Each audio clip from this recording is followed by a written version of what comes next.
వ్యక్తికి అనగా ఒక మనిషికి తనకు తెలియకుండా తన జీవితంలోనే సంభవించే 2 విషయాలండి. ఒకటి పుట్టుక, జన్మం. 2 మరణం.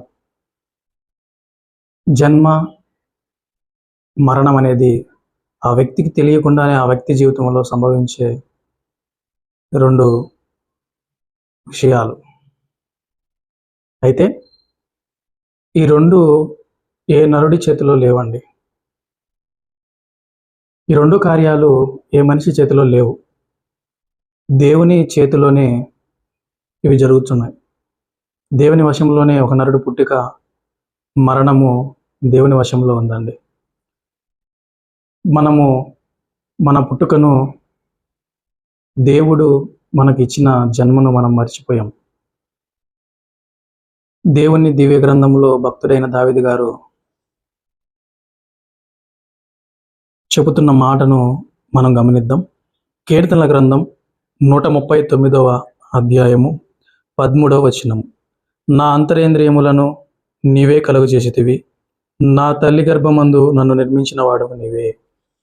దేవుని వాక్యం మనకు జ్ఞాపకం చేస్తుంది. తల్లి గర్భంలో మనలను నిర్మించిన వాడు దేవుడు. ఏ నరుడు తనకు తాను అవయవాల్ని తల్లి గర్భంలో నిర్మించుకోలేడు.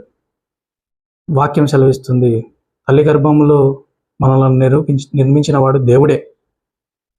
కాబట్టి మన పుట్టుక దేవుని చేతిలో ఉంది, మరణము దేవుని చేతిలోనే ఉంది.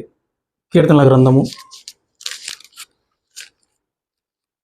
90వ అధ్యాయము 3వ వచనము. నీవు మనుషులను మంటికి మార్చుచున్నావు, నరులారా తిరిగి రండని నీవు సెలవించుచున్నావు. మనిషిని మంటికి మార్చేది దేవుడే. యాకోబు గారు భక్తుడిగా రాసిన పత్రికలో మనం చూడగలుగుతాం. 4వ అధ్యాయం 14వ వచనములో, మీ జీవం ఏపాటిది, మీరు అంతలో కనపడి అంతలో మాయమైపోయే ఆవిరి వంటి వారే కదా అన్నాడు. మనం చూడగలిగితే పుట్టిన వెంటనే చనిపోతున్నారు. కొంతమంది ప్రమాదంలో చనిపోతున్నారు, కొంతమంది అనారోగ్యం పాలే చనిపోతున్నారు, కొంతమంది ఆత్మహత్యలు చేసుకుంటున్నారు. తెలియక పుట్టుక ఇచ్చినది ఎవరో, మరణం మనకు సంభవించుటకు మనము ఇటువంటి అగాత్యాలు చేసుకోకూడదని ఎవరూ చెప్పలేదండి. మరణం కూడా దేవుని చేతిలోనే ఉంది. దేవుడు మనల్ని తీసుకునేంత వరకు మనము నిరీక్షణ కలిగి, విశ్వాసం కలిగి, దేవుని పట్ల భయభక్తులు కలిగి ఉండాలని చెప్పేవారు తక్కువయ్యారండి. పుట్టుక ఇచ్చింది దేవుడే, జీవితం ఇచ్చింది దేవుడే, చివరికి మరణం ద్వారా ఆయన దగ్గరికి తీసుకునేది కూడా దేవుడే అండి.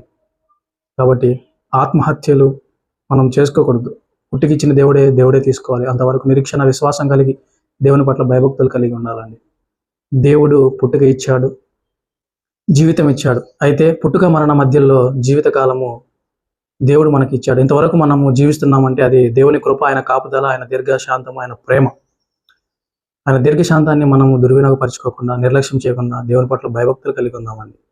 దేవుడిచ్చిన జీవితాన్ని మనము ఈ లోకంలో పాపానికి అప్పచెప్పకుండా, సాతానికి అప్పచెప్పకుండా, దేవుడిచ్చిన దేహాన్ని, పుట్టుకను, మన పరమార్థాన్ని గ్రహించి మరణం వరకు దేవునికి నమ్మకంగా మన జీవితానికి ఆయనకు సమర్పించి ఆయనతో ఉంటుటకు ప్రయాసపడదాం. కాబట్టి పుట్టుక మన చేతిలో లేదు, మరణం మన చేతిలో లేదు.